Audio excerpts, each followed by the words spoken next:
Hello everyone, আসসালামু আলাইকুম। আজকে আমরা হোমমেড স্যুপ খাচ্ছি, স্পেশাল একটা স্যুপ। আজকে আমাদের স্পেশাল গেস্ট আমাদের রাজশাহী থেকে আগত Tanisha. Hello. Hello everyone. Thank you for giving me the chance to speak here. My name is Rushda Shab Tanisha. আজকে আমি নিয়ে আসছি আজকে খুব চমৎকার স্যুপ। এই স্যুপটা খুব মিষ্টি এবং সুস্বাদু।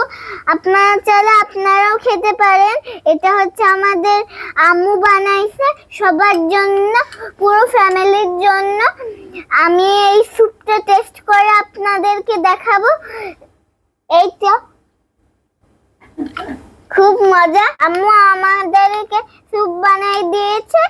এই স্যুপটায় অনেক কিছু আছে, চিকেন আছে, লেমন গ্রাস আছে, তারপর মাশরুম আছে, তারপর সস আছে, তারপর স্যুপ আছে। খুব মজা করে আমরা খাচ্ছি, বড় আব্বু আর আমি। Thank you.